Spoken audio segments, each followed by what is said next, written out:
What's up everyone, Thralls Metal here once again. I'm Necrotic Nick and I am back with some more underrated albums. And this time we are going back to quite possibly my favorite subgenre, death metal. Again, much like the thrash one I did, we're not focusing on a specific era. We are just going to go pretty much death metal across the board, so we're talking late 80s to pretty current. But, you know, again, these are albums I think that either kind of slipped on the radar, maybe underappreciated, maybe a tad obscure, but either way, they're good and they need some more love, so I'm here to give it to them. So let's just get this started. Maze of Sothoth, Soul Demise.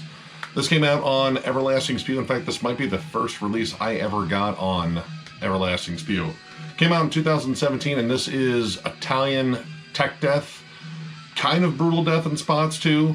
This style really reminds me a lot of bands like Hour of Penance, Hideous Divinity, but amongst all this cool like tech death noodlery, there are lots and lots of hooks. These guys labor catchy riffs as well as very technically proficient songwriting. A lot of the solos have that sort of Trey Azagoth sort of sound, and kind of makes sense since there's a lot of Lovecraftian worship on here. Now, most of this is like high-paced, very fast, loads of just insane drums, especially the drums on the outside. There are tons of killer fills all throughout the beginning of that. But it does slow down every now and then. At the Mountains of Madness is a little bit slower, and of course I appreciate the reference because that is probably my favorite Lovecraft story. I believe I got this in a Metalhead box, and I jammed this and I was like, dude, wow, this is really solid, and why have I never heard of this band? Well, there's a good reason. This was their debut full length, and I hope they're getting back in the studio soon because I would love to hear a follow-up to this. I'm generally not big on tech death, but again, these guys have a nice balance between like technical riffing and playing and such, and really good hooks, like lots of solid riffs. So definitely check this out. I would love to hear more from these guys. Stench of Decay, self-titled. Now this is actually a compilation of their demos that pretty much came out between 2005 and 2009. Now this came out in 2012 on Ectro Records, but I believe this band is currently unsigned. And this is a really cool compilation in the sense that you get a really good like chronological evolution of the band's sound. They start off very fast, very aggressive. It's kind of a balance between Swedish death metal and Finnish death metal. And as they keep going, it gets more groove-oriented, more death doom spots sort of pop up in there, and I really love the clever songwriting, and actually hearing it sort of evolve over time is the really cool thing here. Overall though, across the board, they love giant, chunky guitars. It's just unbelievably heavy, very similar to early Amorphous or Abhorrence. Great mix of faster, more aggressive stuff, and then like the slow death doomy stuff, and it's really cool again to hear that transition over time. I would love someone to pick up this band. Hopefully they are working on more because I picked this up on a whim, mostly just because, hey, cool cover, cool name, cool logo. Generally that's enough for me, and really, really just dug this. Like I said, if you're a fan of, again, early Abhorrence, Amorphous, and maybe even like a touch of Bolt Thrower kind of throughout their career again because it shifts from like the faster stuff to the more groove-oriented stuff, definitely check this out. This is an absolutely solid release. And again, I hope these guys resurface and put out something new because I will 100% get it. Check it out. Seance, Fornever Laid to Rest. This came out in 1992, and this was a Swedish death metal band that did not sound like Swedish death metal. These guys had a sound that was kind of closer to Floridian death metal. It was way more thrashy, way more technical, and this really set them apart from the rest of the pack. The riff structure on this album is all over the place. Very technical, but it has its own sort of odd death metal hooks, very similar to like Immolation, but with like suffocation levels of brutality and then that sort of deicide-like speed. This was their debut, and they came out swinging and sort of kind of fell into obscurity. They did a follow-up, and then I believe they broke up for a while and then resurfaced, I think, in 2009, which I have that album, and it's good. It had a little bit more of a thrashy sound, and definitely not as technical as this was, but this album kind of often falls into obscurity because when you think of Swedish death metal, you don't think of a band that sounds like this. This doesn't sound like really any Swedish death metal. Pretty much everything about this kind of screams Tampa in a sense. The drumming is absolutely frantic. You don't get a lot of those DB drives on here. It's just pretty much very, almost kind of jazzy in a sense. It's very fast, very thrashy, but you get these really odd off-time fills, and I really love their songwriting. It was unique. It didn't sound, again, like anything that came out of the Swedish scene, either Gothenburg or Stockholm. this was just a unique death metal album, and if you've never heard this, definitely jam this one. It is a wild listen, and again, fiercely unique for the Swedish scene in general. Definitely check this out. It's an absolutely killer album. Therion of Darkness. This came out in 1991. This is Therion's debut, and well, pretty much no one associates Therion with the sound that's on this album really anymore. They pretty much moved on to more symphonic, gothic, metal, kind of proggy. I don't know. I'm not the biggest fan of what they do now, but this album I am definitely a fan of. This is raw Swedish death metal. Very gritty, murky, loads of atmosphere. These guys were solid songwriters right from the rip, and you can definitely tell there's lots of dynamics in their sound. It doesn't scream, you know, entombed and dismember as much. Like, there's definitely elements of that, but the songwriting definitely had, I don't want to call it like progressive, but maybe something more technical, more about dynamics. Great atmosphere throughout. These reverb-drenched vocals really just make it sound extra murky and just nasty sounding. I'm reasonably sure that literally anyone that has not heard this album and listens to Therion would never guess that this was Therion. It is a complete and total shift from what they do now. I don't even think there's really many death metal elements left in Therion. Then again, I don't know because I really don't listen to them now. I prefer the older stuff. I believe their second album was very similar to this, though they started working in more of the symphonic elements, and then I believe by the third album they were pretty much abandoning this sound altogether. So this is definitely a standout in this entire discography, mainly because not much else sounds like it. And if you love just old school raw death metal from the 90s from Sweden, all those boxes checked, definitely check this out. Because I kind of slept on this band. Like, I didn't really get into the more symphonic stuff, but when I heard this, I went and found a reissued copy. This was reissued through Peaceville, and I absolutely fell in love with this album. It's absolutely incredible. So yeah, again, definitely check this out. Mangled, Witness Disposal Program. This band was from the Netherlands. This was their last album they put out, and I sort of picked this up on a whim years ago, and this is just nasty, chunky, thrashy death metal. A lot of this really reminds me of bands like Malevolent Creation, Deicide, but it also has like very nasty, sort of like heavy breakdown grooves, very similar to Suffocation. The drum work on here is particularly tight. I love how the drums sound. It has a very sort of raw sound. And one of the coolest things on here, and it's just sort of a little extra thing, is there are multiple samples from the movie Tombstone on here, and I absolutely love that movie. And I don't know how well it actually fits with it, but I didn't care because it's from one of my favorite movies.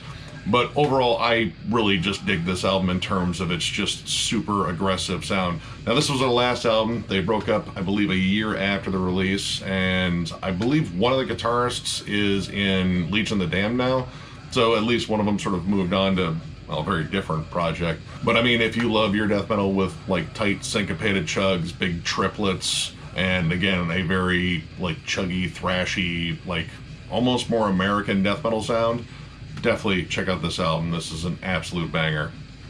Begrime, Exemious, Visions of the Scourge. This was the second album from these guys. They are a Canadian blackened death metal band, and they definitely lean a little bit more towards black metal, but there's enough death metal on here for me to bring it up, and I absolutely love this absolutely sort of frantic, nuts release. The guitar tone and most of the production kind of screams more black metal, but there are loads of like death metal tremolo in here, and just nasty, like sort of DB driven stomps that scream autopsy, but sort of mix that with maybe Darkthrone a little bit.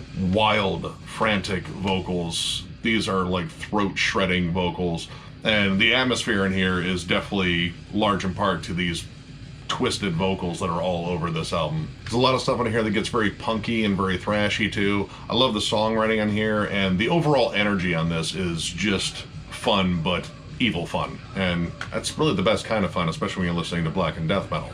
Another cool little nod in here is a hidden track where they cover Death's Evil Dead, so they definitely love their death metal, but again, it has that sort of black metal kind of production. It's almost 50-50, maybe 60-40 on the black metal side, but again, solid album, solid release. I definitely need to get more by them because this is the only one I own, and I literally dug this out not too long ago. I was like, I haven't jammed this in forever, and I'm a fan once again.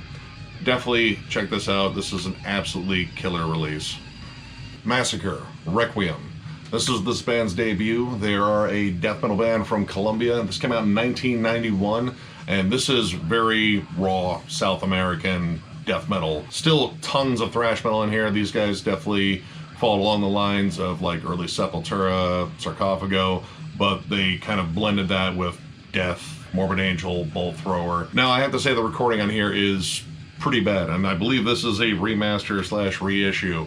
So they took the time to try to make this sound better, and it still sounds really rough, but it's all about the energy on here. And the energy is, again, that early, raw South American death metal sound, which I get into a lot. I'm a huge Christian fan, and this is kind of along the same lines as like Christian's earlier stuff, though I think there's definitely more groove because Christian is an absolute blast beat machine for the most part. I mean, they definitely do other stuff, but those blast beats, that's a Christian thing. And these guys are still around, and I haven't really followed up on them. I pretty much just picked up this reissue because I may have been confused with this Massacre versus Massacre from Florida with Cam Lee. But still, that mistake kind of led me to this one, and I just need to get more of this band. But I do like this debut.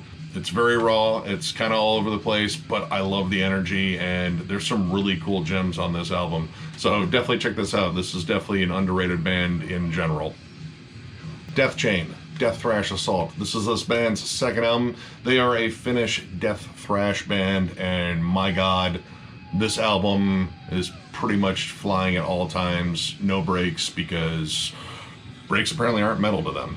This band features current and former members of Demolish, the Duskfall, and Shade Empire, and again, this is full tilt boogie death thrash. It is fast and aggressive almost all the time. Thrashy gallops with little pockets of blast beats and just high octane at every second. It really does not slow down one bit on here. It feels kind of campy. I'll admit that. It's a little goofy sometimes. Some of the song titles and some of the lyrics feel a little, you know, all right, you tried too hard to be metal and it kind of came off like a parody of it. But I can't knock it on the music at all, or the vocal delivery. Like, everything is just fast and furious, and it really embodies both of those genres. So this is a cool blend, much like a band like Solstice. Actually, I was going to compare it to something a little bit more close to them, at least geographically, it'd be Hatesphere, except these guys are even faster. And in fact, you know, all the groovier parts you hear in Hatesphere, you're only going to hear them a little bit on this. I'm only missing a couple albums from this band's discography, and I just love the energy on all of them. There's not a lot of variety from album to album, I guess you could say, but it's consistent, and it's always fast and always furious, and I know what I'm going to get when I get a Deathchain album. So if you've never heard Deathchain, definitely check these guys out. I could have brought these guys up in a thrash metal one too, but there's enough death metal on here for me to bring them up in here, and it's just nasty. Definitely check this out. Dragged into Sunlight, Hatred of Mankind.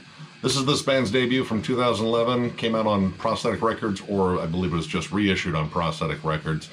This is a collective, I guess you could say, of live musicians, studio musicians. They all remain anonymous too, which is really hard to do these days, but so far they've done it. This is some of the heaviest blackened death doom I've ever heard. Everything about this album is over the top. The guitars are so heavy and sludgy, they absolutely just sort of crackle. The production here, I believe, is designed to just completely beat down the listener. And it is loaded with all sorts of creepy, pretty much uncomfortable atmosphere. There's lots of samples from, lots of just creepy excerpts from wherever they found them. Doesn't matter where they found them, they work. This whole album is just hostile. Can shift from like sludgy death doom that seems like it's moving at a beat per week to just blazing fast gallops and blasts, and my god, this is one of the heaviest albums I own, I think. And it's been a while since I revisited this one because, man, this is just like a really immersive, dark listen. I mean, to be honest, it's a very challenging listen. It's a long album, and it's loaded with lots of squeals and feedback, and again, it's sort of hostile towards the listener. But this is one of those challenging listens that's very rewarding because there are layers and layers to how absolutely nasty and just oppressive this album is. I absolutely love this album. I hadn't jammed it in a while, and when I thought about doing some underrated albums, I really wanted to work this one in somewhere. I wasn't sure if I was going to do it with doom metal or black metal or death metal, and well, here it is in death metal because this has all that brutality of death metal, and this is where it showed up. It was going to show up in one of these eventually. I just, again, wanted to find the right one. I think death metal is the right spot. Definitely check this one out. It's going to stick with you. If you listen to this entire thing, it's probably going to haunt you. It might even hurt you a little bit. I don't know. Either way, listen to it. Don't feel threatened by it. It's good. And finally, we have Darkthrone, Soulside Journey. Now, we're going to rank all of Darkthrone's albums here after we're done with Suffocation, but I specifically wanted to single this one out in one of these, underrated album things, just because this is probably the most unique offering in their entire discography, because this is their lone death metal release. They completely abandoned this after this and released A Blaze in the Northern Sky, which is pretty much 100% black metal. This is 100% death metal. Very similar to bands like Unleashed, Entombed, Dismember, you name it. Lots and lots of really cool, technical riffing. And honestly, I think this is one of Fenris's best drum performances on here, because you really get to see what all he can do, because he's very much like sort of a minimalist drummer now. He just pretty much does what he can to serve the song. Doesn't get too outlandish. This one, he's doing a lot of really cool, crazy turnovers and such, and it was really cool hearing this. This one is often overlooked. I mean, most of Darkthrone's discography is black metal or black metal associated. This isn't blackened pretty much in the least. There's definitely some creepy atmosphere, but it definitely fits more with death metal. So this one is very much an underrated album, because I don't think a lot of people really go back and listen to this one, and they definitely should, because this is a really, really solid death metal album. Now, I'm not going to say where it ranks as far as my rankings, because I'm not giving away any spoilers, but I think it's an awesome album, and I think it's very underappreciated. But there's a lot of really good stuff in Darkthrone's discography, so yeah, that'll be tough to rank. Either way, definitely check out this album. If you've only known Darkthrone for their black metal output, definitely check out this album, because this is something you probably wouldn't expect from them. And this was where they started, and it was a pretty solid start. So yeah, definitely check this out. All right, well, that knocks out another one of these. As far as doing more underrated stuff, I'm not sure where I'm going to move to. I don't know. I kind of like navigating between genres and such, but I definitely want to get back to death metal, because I love death metal, in case you guys didn't know. Since we're nearing the end of the year, year-end lists are definitely going to be coming up, and probably less reviews, at least as far as new releases, because generally it starts slowing down right here, but we'll probably throw in a couple here and there. And we're still waiting on a bunch of stuff from Screaming Toilet, so who knows? Those will be probably stuff from a little bit earlier this year, but we definitely wanted to get those in there because we like doing the underground stuff too. So if you enjoyed this video, give it a thumbs up. And if you are new to the channel, subscribe, because we do stuff like this all the time. We will catch you later.